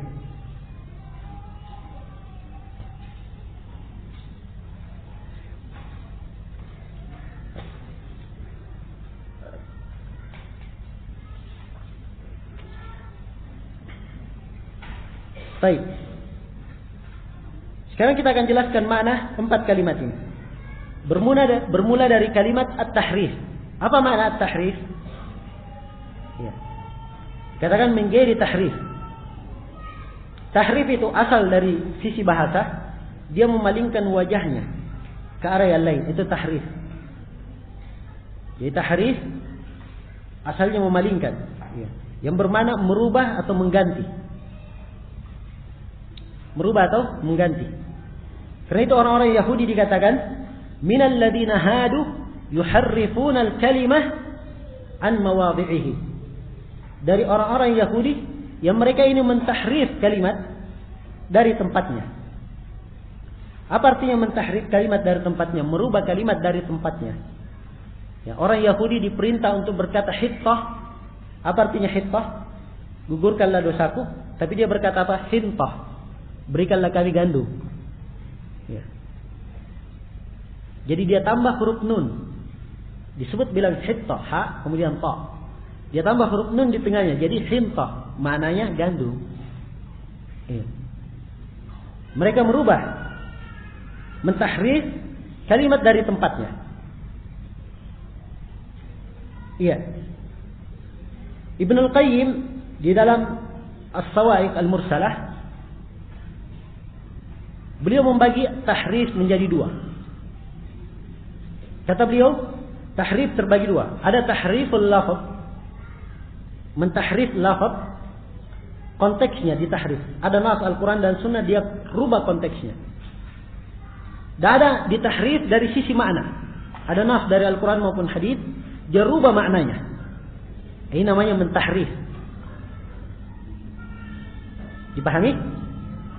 Kemudian perubahan konteks, tahriful lafaz, perubahan konteks itu terbagi 4. Ibnul Qayyim membagi 4. Sebagaimana dinukil di dalam kitab At-Tanbihat As-Saniyah. Ya, dan saya sendiri pandangan saya, kitab yang paling bagus mensyarah akidah wasitiyah adalah kitab At-Tanbihat As-Saniyah. Ya.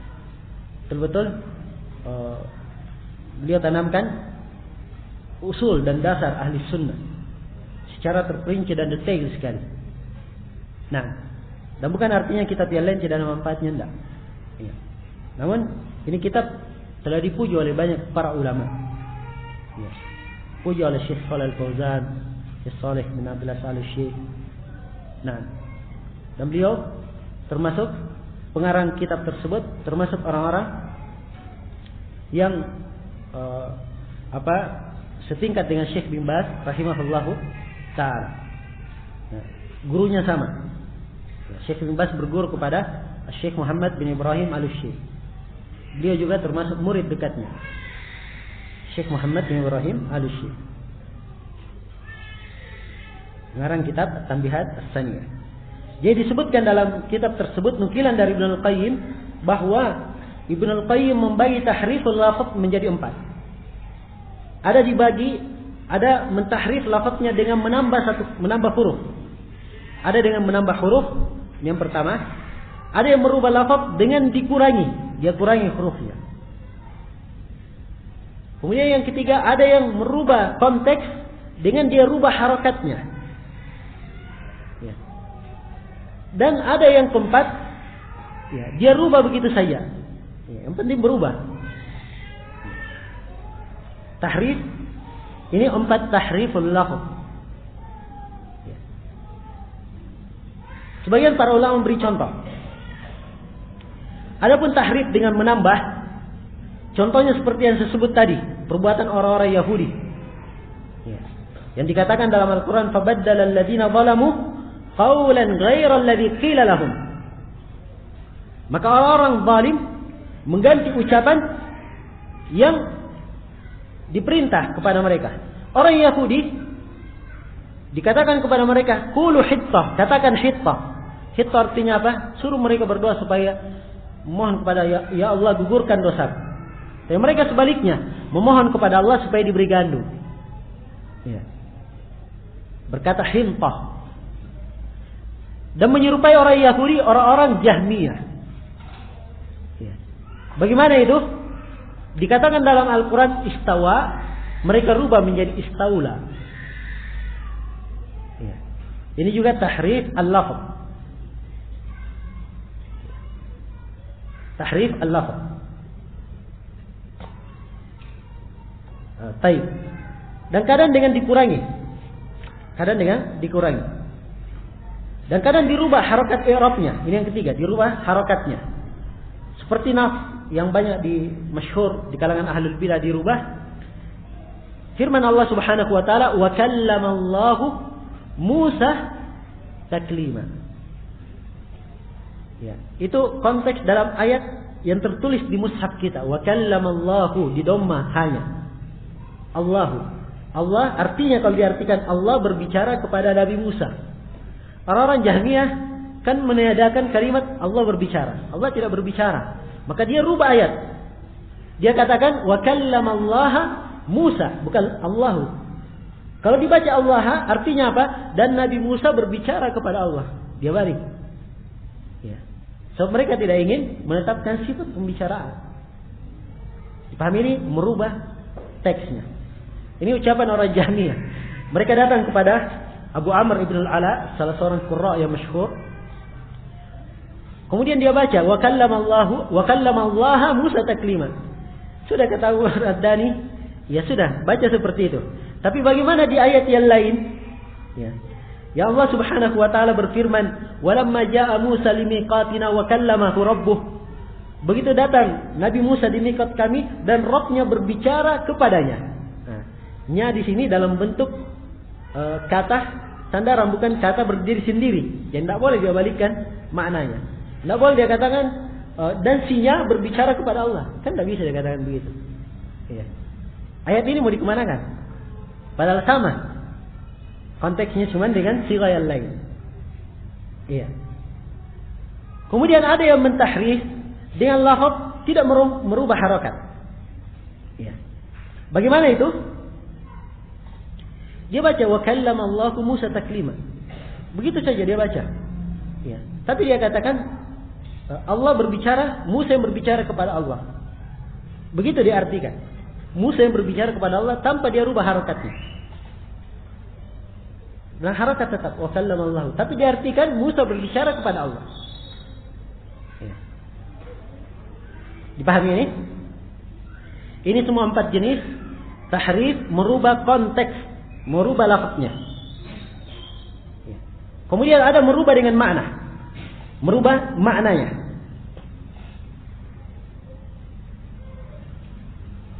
Ya, dan ini banyak di dalam perbuatan orang-orang al-mu'attilah. Seperti misalnya Ar-Rahman, terkandung dalamnya sifat rahmat. Mereka katakan itu bukan rahmat, tapi yang diinginkan di situ adalah iradatul ihsan. Allah hendak berbuat baik. Ya. Ini perbuatannya orang-orang Asy'ariyah. Sebab orang-orang Asy'ariyah cuma menetapkan 7 sifat. Semua sifat yang lain kembali kepada 7. Ya. Sifat apa itu? Ya, terkumpul dalam satu bait syair, lahul hayatu wal kalamu wal basar, sam'un iradatun wa ilmun waqtadar. 7. Sifat kehidupan 1, sifat berbicara, mendengar, melihat, kemudian al-iradah, ilmu, dan sifat al-qudrah, kemampuan. Jadi seluruh sifat lain dikembalikan mananya. Sekarang Ar-Rahman, diambil dari sifat iradah. Dia katakan Allah berkehendak untuk apa? Memberikan kebaikan padanya. Jadi disebutkan sifat al-ghadab. Allah murka kepadanya. Di situ artinya Allah hendak membalas orang tersebut. Iya. Demikian.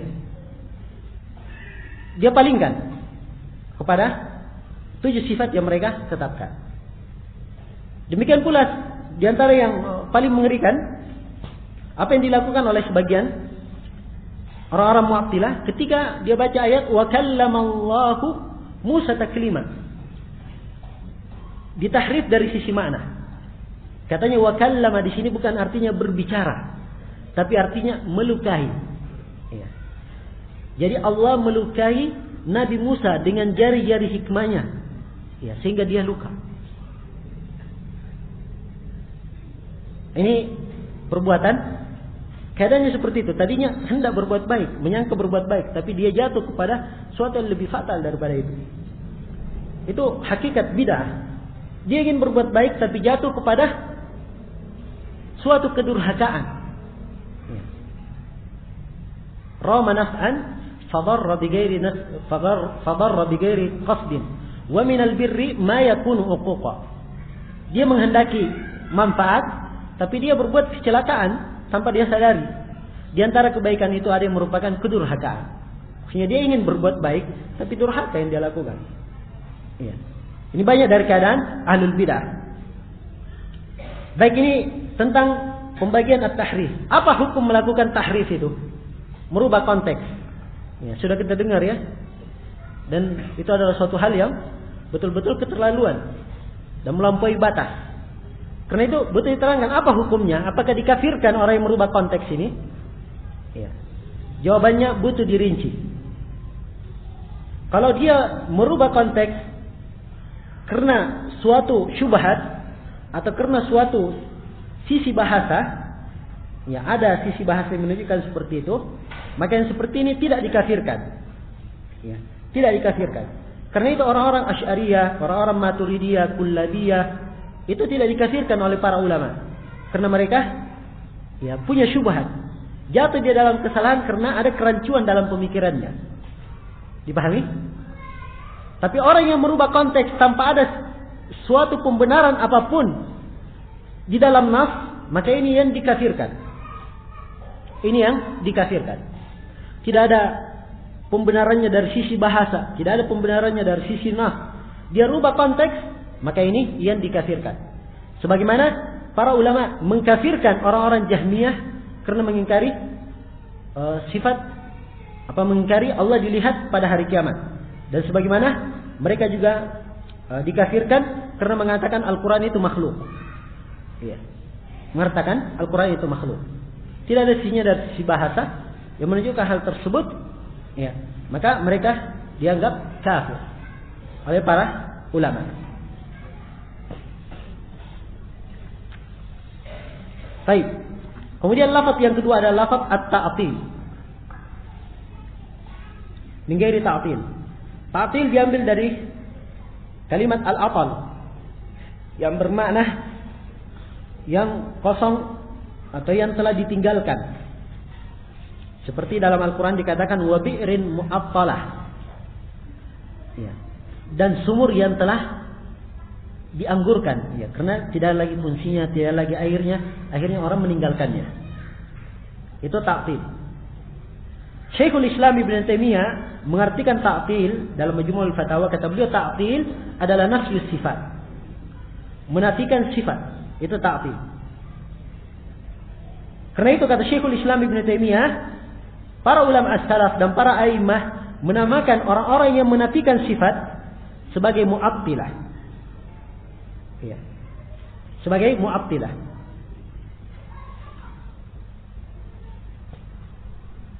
Dan ta'til di kalangan para ulama terbagi 3.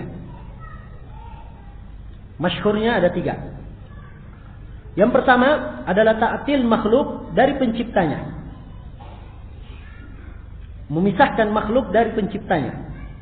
Ini ta'tilnya orang-orang Malahidah dan orang-orang filsafat ekstrim.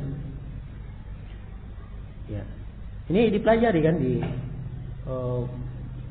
buku-buku itu, bahwa proses penciptaan bumi. Iya.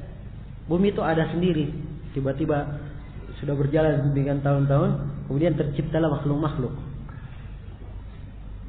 Ini pemikiran kufur. Iya. Ini orang filsafat ekstrim dan mulhid, malahidah. Ini ta'til jenis pertama.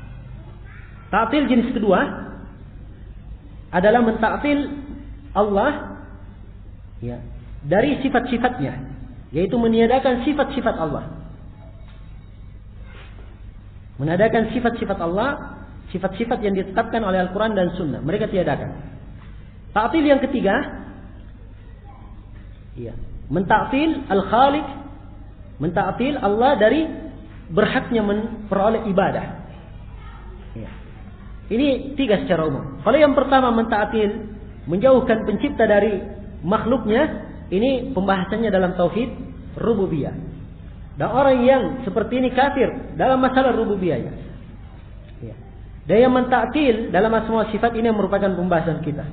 Taktil yang ketiga adalah taktil yang mengosongkan atau memalingkan ibadah kepada selain Allah.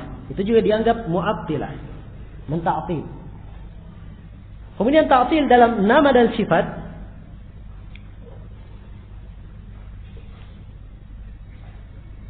itu mungkin bisa dibagi menjadi 2. Ada taktil juz'i dan ada taktil kulli. Mentaktil secara keseluruhan dan ada mentaktil sebagiannya. Kalau dia taktil keseluruhan, ini dikafirkan, seperti orang-orang Jahmiyah dikafirkan oleh para ulama. Ya, demikian pula orang-orang Mu'tazilah. Ya. Adapun kalau juz'i seperti Asy'ariyah, Maturidiyah, Kullabiyah, ini tidak dikafirkan. Baik. Ini pembagian-pembagian kelompok Al-Mu'attilah. Jadi Al-Mu'attilah yang bersifat dengan ini, dia mentahrif dan mentaktil. Kalau rincian anggota-anggota atau yang masuk dalam hitungan geng Mu'attilah ini, ya, ada beberapa kelompok. Yang pertama adalah kelompok Jahmiyah. Ini yang paling masyhurnya. Ya, apa itu Jahmiyah? Jahmiyah itu pengikutnya seorang yang bernama Jahm bin Safwan. Jahm bin Safwan ini mengambil ajarannya dari seorang yang bernama Ja'ad ibn Dirham. Tahu siapa itu Ja'ad bin Dirham? Ja'ad bin Dirham ini yang dipenggal oleh seorang gubernur yang bernama Khalid bin Abdullah At-Tasturi di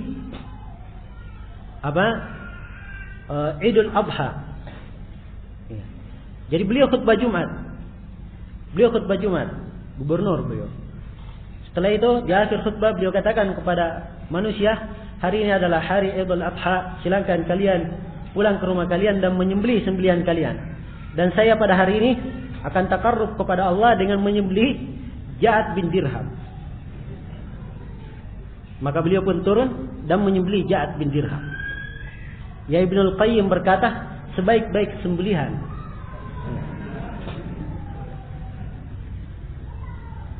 Kenapa? Orang ini terlalu rusak, ya. Dan Jahm bin Safwan mengambil ajaran agamanya dari Ja'ad bin Dirham. Ya, kita lihat silsilahnya Jahmiyah, ya. Ja'ad bin Dirham ngambil dari siapa? Ngambil dari Fulan bin Sam'an al-Yahudi. Ya. Ngambil dari orang tersebut. Ini mengambil dari siapa? Mengambil dari Labib ibn al-A'sam, si Yahudi yang menyihir Rasulullah sallallahu alaihi wasallam. Jadi ajaran agamanya silsilahnya kembali kepada Yahudi yang menyihir Rasulullah sallallahu alaihi wasallam. Na'udzubillahi minadh dhalal. Nah. Iya.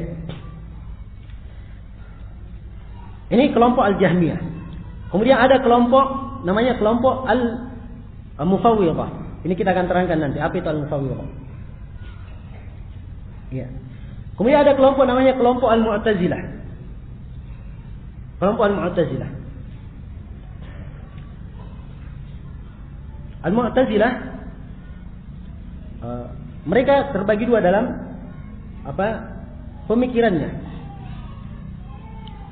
Ada yang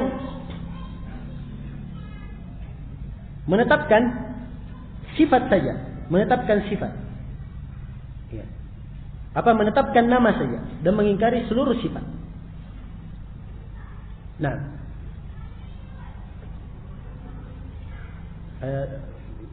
kelihatannya saya ingat mungkin ada yang dalam meniadakan seluruh sifatnya. Yang keduanya sekarang yang saya ingat betul, bahwa mereka menetapkan nama tapi menghilangkan sifat. Mereka katakan bahwa Allah itu dinamakan dengan nama Yang Maha Mendengar, tapi dikatakan tidak mendengar, tidak mempunyai sifat mendengar. Yang Maha Melihat tapi tidak mempunyai sifat melihat. Yang Maha mempunyai ilmu tapi tidak mempunyai sifat ilmu. Ini orang-orang Mu'tazilah. Kelompok yang ketiga atau yang keempat adalah orang-orang Asy'ariyah. Orang-orang Asy'ariyah cuma menetapkan 7 sifat saja. Itu tadi yang saya sebutkan 7 sifat. Orang-orang belakangan Asy'ariyah seperti Abu Muhammad Al-Juwaini, Imamul Haramain, itu menetapkan atau menambah sifat yang ke-8 dengan dia beri nama dengan sifat Al-Idrak. Ya. Mampu menguasai segala sesuatu. Sifat Al-Idrak. Ini orang belakangannya Al-Asy'ariyah. Sebab Asy'ariyah itu terbagi dua, ada Asy'ariyah pendahulu dan ada Asy'ariyah belakangan. Ya. Kemudian orang-orang yang berikutnya adalah orang-orang Maturidiyah, pengikut Abu Mansur Al-Maturidi. Sama dengan Asy'ariyah, tapi dia menetapkan 8 sifat, ditambah dengan sifat At-Takwin, pengadaan, penciptaan. Ya. Sifat At-Takwin. Kemudian berikutnya kelompok Al-Kullabiyah, pengikut Abdullah bin Sa'id bin Kullab. Ini kelompok ini mereka hanya menetapkan sifat dzatiyah. Adapun sifat fi'liyah, sifat ikhtiyariyah, semuanya mereka tiadakan. Ya. Mereka tiadakan. Ini Kullabiyah. Berikutnya adalah kelompok Al-Falasifah, ahli filsafat. Ya. Nah, kemudian yang berikutnya adalah kelompok Al-Karamithah. Al-Karamithah, mereka ini yang memalingkan naf dari apa yang disebutkan dalam satu naf. Ya. Dan tahrifnya Al-Karamithah ini dihukumi kufur, sebab tidak ada pembenarannya dari sisi bahasa. Seperti mereka mengatakan marajal bahraini yaltaqiyan dalam ayat itu. Kemudian menyatukan dua laut saling berjumpa. Katanya 2 laut saling berjumpa di sini adalah Ali dengan Fatimah. Ya. Dari mana? Apa hubungannya sampai ke sana? Ya. Ali dengan Fatimah. Ya. Dihukumi kafir oleh para ulama karena mentahrif, tidak ada sisinya dari sisi bahasa. Dan banyak lagi kesesatan mereka. Orang-orang Al-Karamithah. Ya, ini sekilas tentang kelompok-kelompok ini. Ya, dan jangan asing ya kalau lewat bersama kita nanti di pembahasan yang akan datang. Berikutnya adalah penjelasan tentang makna at-takyif dan at-tamtsil. Ya.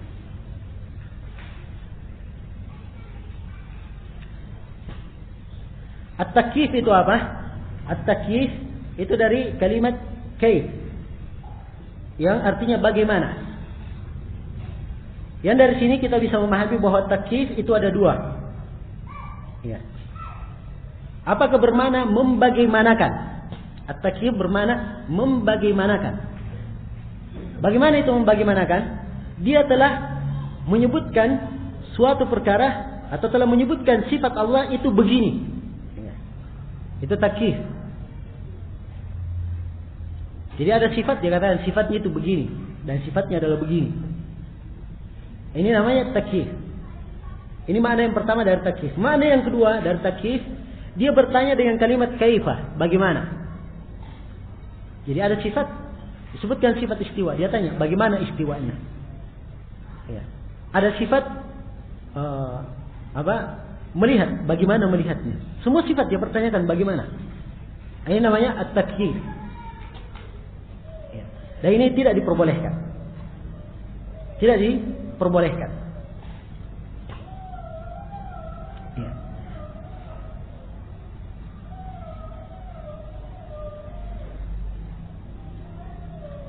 Sebab dalam Al-Quran dikatakan, وَمَا يَعْلَمُ تَأْوِيلَهُ إِلَّا اللَّهُ. Tidak ada yang mengetahui takwilnya, hakikat dari sifat itu, kecuali Allah. Maka hakikat sifat hanya Allah yang tahu. Karena hanya Allah yang tahu, maka tidak boleh dipertanyakan, ya, dibagaimanakan.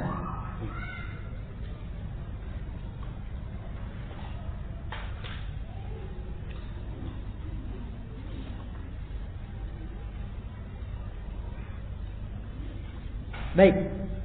Berikutnya adalah at-tamthil. Definisi at-tamthil.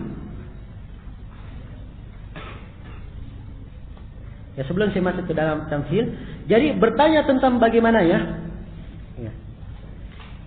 Atau membagaimanakan sifatnya itu tidak diperbolehkan. Kenapa? Nah, di sini ada kaidah lain. Sebenarnya kaidah ini bisa disebut bersama kaidah yang telah kita sebutkan. Cuma saya undurkan di sini sebab ada kaitannya. Kaidahnya disebut oleh Syekhul Islam Ibnu Taimiyah dalam Majmu'ul Fatawa. Kata beliau, al-ilmu bi kaifiyatis sifah far'un 'anil ilmi bi kaifiyatil mausuf. Pengetahuan tentang bagaimana sifat itu adalah cabang dari pengetahuan tentang bagaimana yang disifatkan. Iya. Sekarang menurut kaidah ini, yang disifatkan itu siapa? Allah, ya kan? Tahukah kita siapa itu Allah? Tahukah kita bagaimananya? Kita tidak tahu. Apakah boleh kita mempertanyakannya? Tidak boleh. Demikian pula sifatnya, kita tidak mengetahuinya dan tidak boleh kita mempertanyakannya. Sebab sifatnya adalah bagian dari yang disifatkan. Iya. Cabang dari yang disifatkan. Semuanya dari Allah Subhanahu wa taala. Nah, ini sebabnya kenapa dilarang. Ya. At-tamthil itu artinya menyamakan, menyerupakan.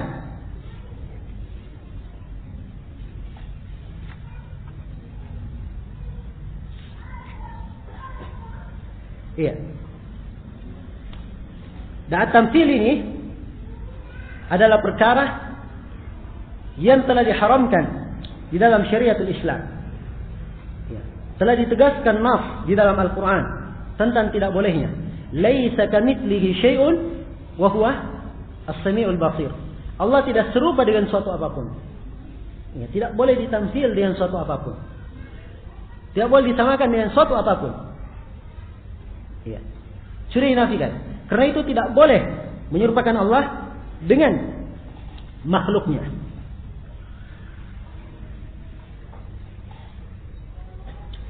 Iya. Ini makna at-tamsil. Di sini sebagaimana yang kita isyaratkan di awal pertemuan, bahwa Syekhul Islam Ibnu Taimiyah berpaling dari dua kalimat yang beliau tidak sebutkan. Saking detailnya beliau di dalam menyusun akidah ini. Beliau tidak memakai kalimat at-ta'wil dan tidak memakai kalimat at-tashbih. Ya. Untuk ta'wil beliau memakai kalimat tahrif. Untuk tashbih beliau memakai kalimat tamthil. Kenapa seperti itu? Adapun kenapa beliau memakai kalimat tahrif? Sebab kalimat tahrif ya, itu yang diterangkan di dalam Al-Quran. Orang Yahudi dikatakan yuharrifunal kalimat an mawadhihi. Mereka mentahrif kalimat dari tempatnya. Jadi itu lafaz yang digunakan oleh Al-Quran. Ya. Kemudian yang kedua, ya, orang yang mentakwil tanpa dalil itu dihukumi batil. Ya. Namun kalimat orang yang mentahrif itu pasti batil. Tapi kalau ta'wil mungkin batil, mungkin tidak.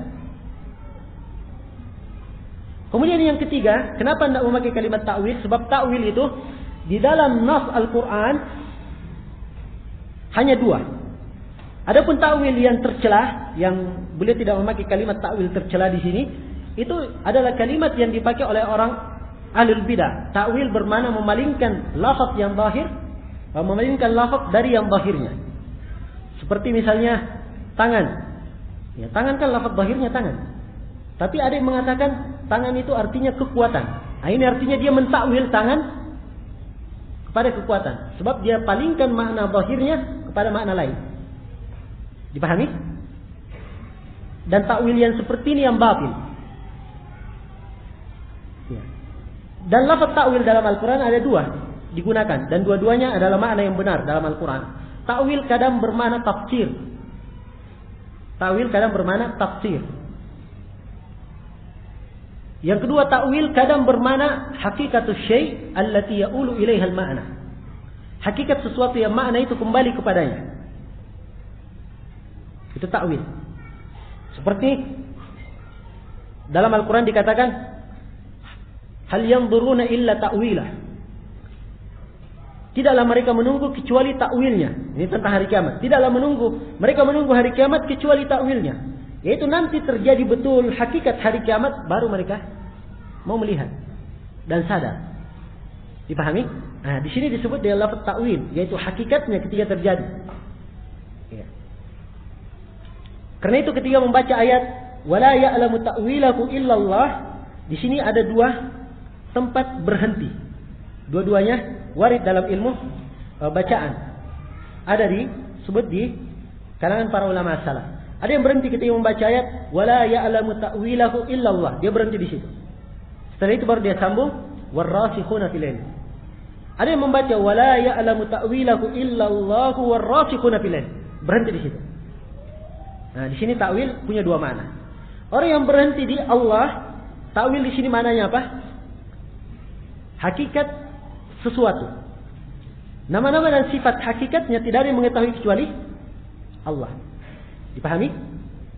Tapi kalau berhenti di ar-rasikhun alil, maka di sini artinya tafsirnya. Tafsir yang bermakna pengertian maknanya. Sebab di antara konteks-konteks kata, ada sebagian kata orang tidak paham artinya. Seperti kalimat al-bari misalnya. Sebagian orang mungkin tidak tahu apa artinya itu al-bari. Kan begitu. Tapi orang yang berilmu tahu makna yang seperti itu. Bisa menafsirkan maknanya secara bahasa ini. Ya. Dipahami? Nah, ini dua makna ta'wil di dalam Al-Quran. Ya. Makna yang ketiga tidak ada dalam Al-Quran, dan itu makna batil. Itulah yang dipakai oleh ahlul bidah. Dan Syekhul Islam Ibnu Taimiyah tidak menafikan ta'wil seperti ini dengan kalimat ta'wil. Beliau memakai kalimat tahrif untuk lebih menekankan. Dan beliau tidak memakai kalimat apa? At-tashbih. Beliau memakai kalimat tamthil. Ya. Beliau pakai kalimat at-tamthil. Karena at-tamthil disebutkan dalam Al-Quran, laisa kamitslihi syai'. Yang dinafikan adalah at-tamthil. Adapun tashbih, kesamaan itu ada, kesamaan. Ya. Kesamaan pada sebagian keadaan. Seperti yang kita sebut tadi, Allah mempunyai pendengaran. Makhluk juga disebut mempunyai pendengaran. Dari sisi kesamaan lafaz umum, pendengaran dan pendengaran sama lafaz umum, ya kan? Ini tashbih. Dari tasyabuh, dari makna umum. Ya. Makanya seperti ini tidak bisa dikatakan batil. Sebab makna umum itu benar. Kalau disandarkan kepada Allah pendengaran, ya, dan pendengaran disandarkan kepada makhluk, di sini berbeda. Di sini baru ada perbedaan. Ya. Maka beliau lebih condong memakai kalimat at-tamthil. Ini alasan kenapa Syekhul Islam Ibnu Taimiyah tidak memakai kalimat at-tashbih di sini, tapi beliau memakai kalimat at-tamthil. Baik, kemudian di sini saya terangkan dua perkara tentang kelompok al-mufawwidhah. Al-mufawwidhah itu artinya kelompok yang menetapkan nama-nama dan sifat, tetapi maknanya dia biarkan begitu saja. Ya. Jadi dia kelompok, dia tetapkan juga. Kalau disebut Allah Maha mendengar, Maha melihat, iya, Allah Maha mendengar, Maha melihat. Tapi kalau ditanya apa itu Maha mendengar, katanya wallahu alam. Cuma Allah yang tahu. Kita tidak tahu maknanya sama sekali. Ini namanya mufawwidah. Ya. Dipahami? Bagaimana tangannya? Wallahu a'lam. Kita tidak tahu tangannya sama sekali. Walaupun dari sisi makna. Berbeda dengan ahli sunnah. Ahli sunnah mengatakan bahasa Arab itu diturunkan untuk dipahami. Ya kan? Dalam Al-Quran dikatakan bilisanin arabiyyin mubin. Al-Quran diturunkan dengan lisan bahasa Arab yang sangat jelas. Orang Arab kalau berbicara dipahami apa maknanya. Dan ini tidak tahu apa maknanya. Ditetapkan Maha mendengar, tidak tahu apa maknanya. Maha melihat, tidak tahu apa maknanya. Jadi begitu saja kalimatnya. Jadi kalau tidak tahu maknanya, mereka juga tidak bisa mengartikan sebagaimana yang saya artikan sekarang. Ya. Jadi ada gitu as-sami, dia begitu aja dia baca as-sami. Tidak bisa diartikan apa itu as-sami, karena dia tidak tahu apa maknanya. Ini namanya kelompok al-mufawwidah. Dia serahkan makna kepada Allah. Dan ini adalah kelompok yang sesat. Sampai Syekhul Islam Ibn Taimiyah berkata, ini diantara ahlul bidah yang paling sesat dan paling jelek. Ya. Paling sesat dan paling jelek. Nah, dan madhab ini yang masih dipakai oleh sebagian orang. Dan mengatakan bahwa madhab salaf katanya mufawwidah. Nah seperti itu madhab salaf. Madhab salaf mereka mentafwid al-kaifiyah, bukan makna. Kalau makna itu jelas, apa maknanya jelas. Kaifiyahnya bagaimana sifat itu kita tidak tahu, diserahkan kepada Allah. Cuma Allah yang tahu. Tapi maknanya, makna dari sisi bahasa, karena Al-Quran dan Sunnah diterangkan dalam bahasa Arab, jelas maknanya. Tapi bagaimana hakikatnya, ini yang tidak diketahui. Kalau mufawwidah, makna kaifiyah semuanya tidak ditahu. Dan ini dari sejelek-jelek ahlul bid'ah. Dan ini madhabnya Hasan al-Banna. Iya. Dia mempunyai madhab mufawwidah. Disebutkan di dalam rasailnya.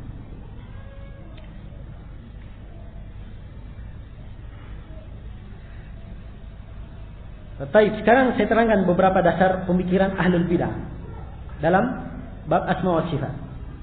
Secara umum dasar pemikiran mereka lebih mendahulukan akal di atas nafs.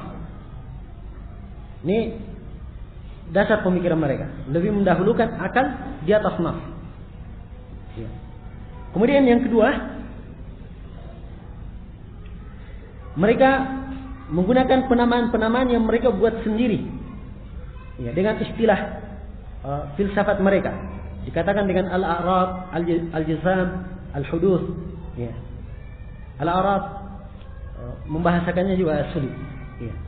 Dikatakan tubuh-tubuh atau suatu yang baru terjadi, asal penetapan yang membuat.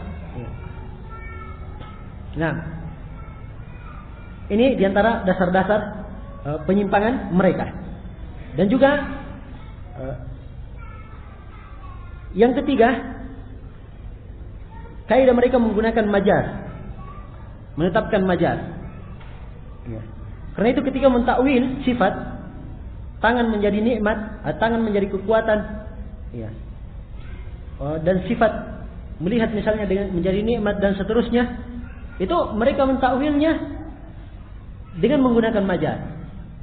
Oh itu majaz, bukan penggunaan hakiki, itu majaz. Ya. Ini diantara dasar penyimpangan mereka. Ya, kemudian diantara sisi penyimpangan mereka, mereka tidak memakai hadits ahad di dalam permasalahan menetapkan nama-nama dan sifat. Tidak memakai hadits ahad.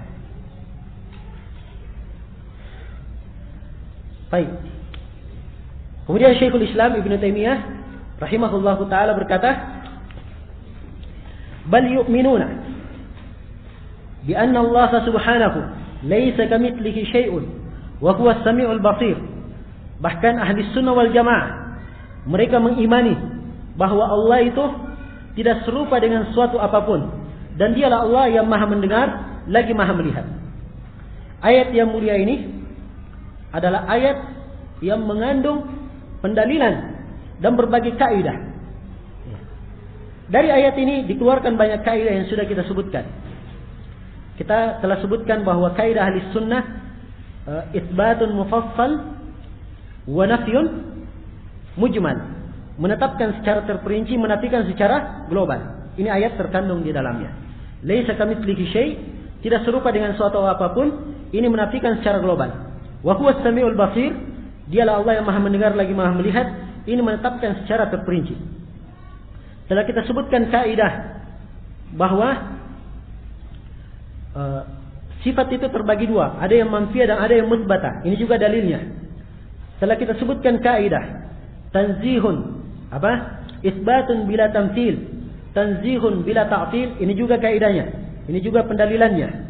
Ya. Setelah kita sebutkan kaidah, ya, amirruha kama ja'at bila kaif, biarkan sebagaimana datanya tanpa dibagaimanakan. Ini juga dalilnya. Dan banyak lagi pendalilan kaidah-kaidah dalam asma sifat dipetik dari ayat yang sangat mulia ini. Konteksnya ringkas tapi kandungannya luar biasa. Iya. Karena itu Syekhul Islam Ibnu Taimiyah mengatakan bahwa tidak ada keraguan bahwa Ahlus Sunnah wal Jamaah, ahli hadis dari seluruh imam madhab dan pengikutnya, mereka sepakat untuk mensucikan Allah diserupakan dengan makhluknya. Dan mereka mencela orang-orang yang menyerupakan Allah dengan makhluknya, atau menyerupakan sifat Allah dengan sifat makhluk. Iya.